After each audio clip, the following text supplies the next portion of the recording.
Welcome back to Tyler Gets His Way Sometimes. We're here today interviewing Drew Metzger, my oldest son, and also, as everybody knows, my youngest son, Tyler. And we're going to talk today about fitness. Drew, for a living, is a chef, so we're also going to talk about nutrition for kids under the age of 13 and fitness for kids under the age of 13.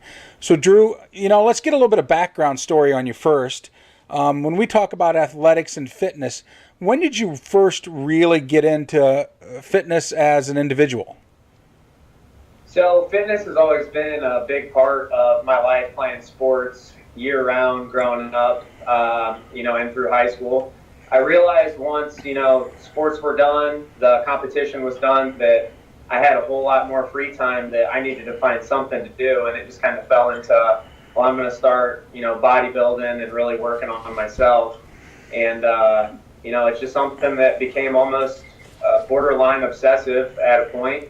And I tried to maintain that physique over, long work days and a lot of years of putting in time in the kitchen, long, hard days, still making it to the gym. And it's just something that motivates me every day to, try to better myself and keep going. That's, being your dad, so I got first row seat of that. I remember a conversation because you were a year ahead in school. We started you early, but you still had a lot of size on a lot of kids and a lot of speed on a lot of kids. But it was kind of, they hit that puberty before you and you started lagging behind. Do you remember what I told you? You always told me even when I was, still the big kid, you told me I'm going to have to work twice as hard because eventually my size is going to catch up to me and pass me. And freshman year of high school, it really did. It was the first time I didn't start in a sport, freshman year of football, and it was one of those things where I wanted to quit everything. I didn't want to do it anymore, and then I took a year off from that and really realized that I just needed to suck it up and put in the extra work, like my dad said, and unfortunately, 9 times out of 10, the things that he tells you don't want to listen to is right, and I find that out the hard way a lot of the times. I think we all, part of this show is about fathers and sons. That's why we have these conversations. And I think as a dad, you just implant those ideas and eventually they, the good stuff they come to if it fits into their life. So now we have Tyler here, who's kind of followed in your footsteps when it comes to the wrestling aspect and just took to football this last year. We let him play, and he quit soccer pretty quick as soon as he got to start hitting people. I loved it. Sounds familiar, doesn't it? Huh? Yeah, it just sounds very familiar. So when we start talking about kids, specifically probably 13 years of under, we've always heard stay away from the weights. Tyler has a nice natural physique, and he does a lot of work. And we spoke just the other day about what kids could do, because I just did brag to you that Tyler got a chin-up bar, and you're like, well, how many sets is he doing? And I said, he's doing about 4 sets of 10 really bad pull-ups. They're not good pull-ups. And you had some great advice that I think you should pass on. So my biggest thing with working out in general and going on 10 years, actually 10 years this year, while I'm getting old, of some pretty intense workouts, some pretty intense, different diets, different, just all types of stuff I tried to switch up my routine over the years. The biggest thing that I've found, and I wish I listened to a long time ago, was, the biggest guy at the gym isn't necessarily the guy in there that's pushing up 500 pounds for 2 reps, for five reps of 3 to 2 reps, just maxing out every time. The strongest guy is the guy that's in there doing the high reps, still decent amount of weight, but they're really working on that form, because the form is what's going to rip, tear, and just maximize your benefits from all of your workouts. So, I've always been, I've always just naturally had big arms. I love going up to the gym, in my early years of working out and just cranking out as 50-pound dumbbells as many times as I can. And just, I loved it. I felt like I was the biggest guy in there. And, now looking back at it, I wish I was doing what I was doing now, because I feel so much better overall, like strength-wise and just, day-to-day basis. So much more athletic at 28 than I ever did in my entire life at 15, 18, 20, 21. I bet myself now without, perform any Drew that I've ever had before. And it's sad to say that I'm 28 and that's how I feel, but I do. These things are things that I wish somebody would have really firmly told me and made me believe in when I first started out, or even earlier in, my high school years, earlier in my junior high years, when you can start lifting weights. So, my biggest thing for people, especially the younger crowd, 13 and under, that shouldn't be lifting weights, they shouldn't be really tearing those muscles, is they need to work on the basic form of things that they can do. Sprint workouts, high intensity running workouts, where you're not necessarily going out and running 10 miles, but you're sprinting as fast as you possibly can for a minute, and then you walk for 30 seconds, and then you sprint as fast as you can for a minute, and you do that for 10, 15, 20 minutes. You just work your way up each week, going up a little bit more, and push-ups, pull-ups. Don't be the guy in there doing 40, 50% reps. Nobody's impressed by that, or at least people that know what they're doing aren't impressed by that.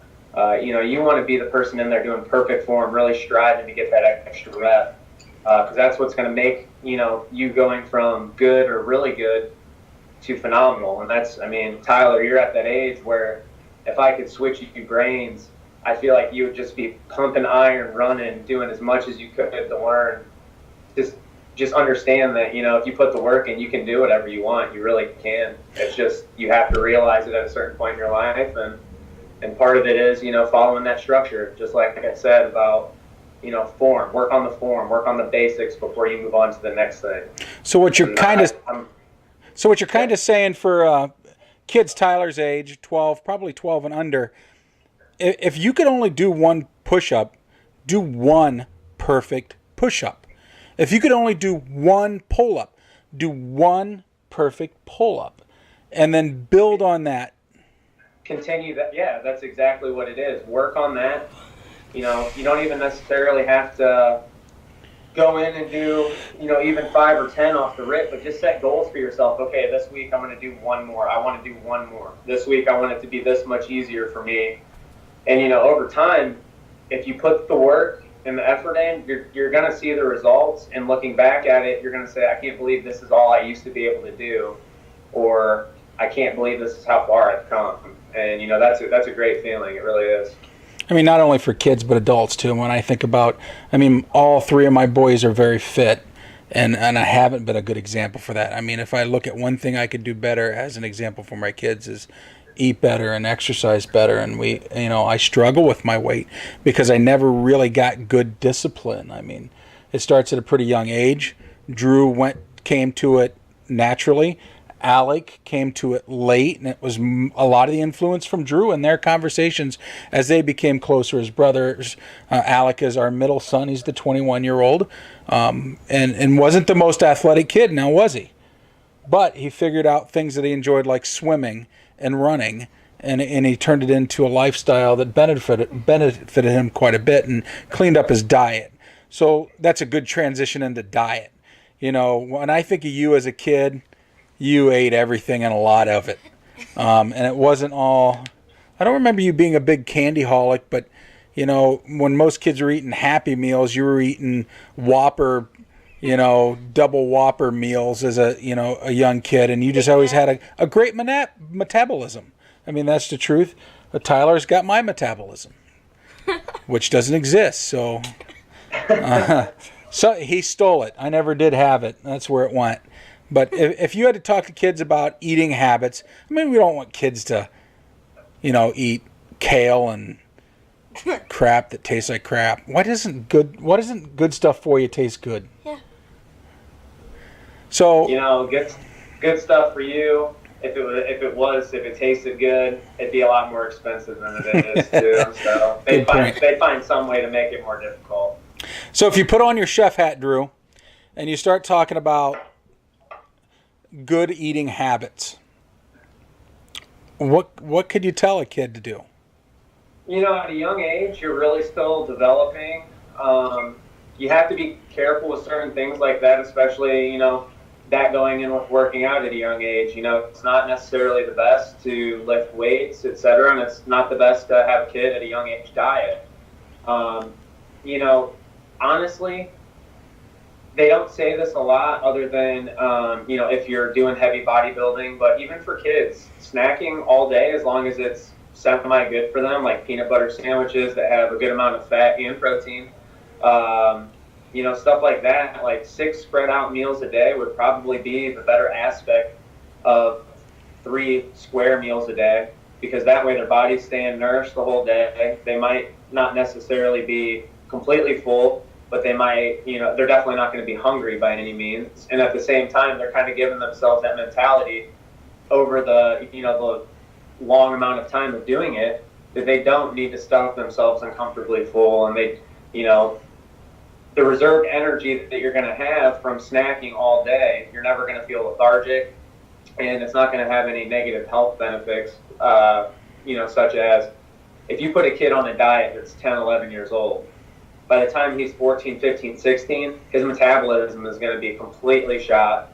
They have something called a bounce back effect where, a lot of people diet for X amount of time and they love how they look, blah, blah, blah. They even go back to half as bad as they were eating before, or eating half like they were before. They're going to blow up to twice as big because their metabolism is just so much different, and they put it, completely out of whack. So really, a sensitive subject with, younger kids especially, to, not overbear on the diet too much, but, just try to make the better choices, instead of burgers and fries, try to substitute one of the things. If you go to McDonald's, get them the apples instead of the fries, just small little changes here and there like that, not even drastic. For, kids that age is very acceptable, and it's not, completely flipping around all of the enjoyment that they should have out of eating. So that's my personal opinion. If they had to stay away from one thing, make something a really small part of their diet, eat regularly, I keep hearing more. Go ahead. Are you asking me if there's one thing they should stay away from? Yeah. The worst thing for young adults, which would be, the hardest thing to stay away from, because anywhere you go, they have it, but French fries and chips. Chips, number one, worst thing you can put in your body. I love them. If I open a bag of chips, I'm going to eat the whole thing. It's just how it is. But for kids especially, chips and pop, the 2 worst things that kids can have, 1,000%. Pop is just empty fat and calories. Dad, I think you remember this when I was I want to say a freshman in high school. I randomly, I don't even remember why, I just decided to stop drinking pop, and I think I lost almost 25, 30 pounds in a lot of baby fat took off quick. I remember that. Yeah. That was literally, I think, something clicked one day, and that was part of it, and then all of a sudden I trimmed out substantially. And let's talk about your evolution of weight, because I thought it was kind of neat. So freshman year, you were probably wrestling. Do you remember what it was? Freshman year, I wrestled 140 pounds. And then sophomore year, I wrestled 145. I was weighing 160-ish. But you started trading fat for muscle. What was that? When you cleaned up your diet, you started trading fat for muscle. Yeah, absolutely. So, and then we went from your sophomore year to your junior year, and you went from what to what by doing the proper workouts? I went from about 165 right after sophomore year wrestling season to about 217. Yeah, it was a dramatic change. Start of football season. And it was a good 217. And then you maintained that weight pretty much through your senior year. Just continue to trim off fat and add muscle. Yeah, right around 210, 220, always in between there. And you were a big, thick guy. Today, you're the strongest you've ever been, and what's your weight? I weighed 176 pounds yesterday at the gym. Actually, this morning. That's kind of the lesson and the change he made after high school. And more reps, less big bulk weight, and putting on bulk size. And today you feel like you're stronger than you've ever been. 100%. So size is not a definite indication of the most powerful guy in the gym. So that's really... it's just like I was telling you the other day.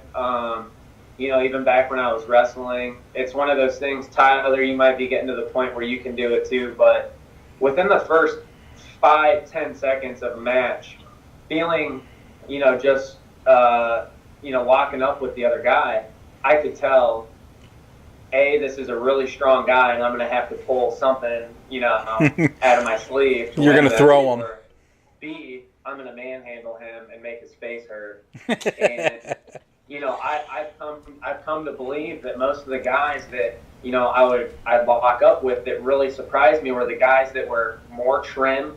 And I've found over the years now doing what I do, it's just your muscle is so much denser when you do those long reps. You have so much more strength over a longer period of time. And, it's just, like I said, I wish somebody told me about this when I first started, because I would have been doing it from day one. It's great. It's awesome. Tyler, you got any questions? No. No? Well, you were just a bump on the log. Yeah, I was good information?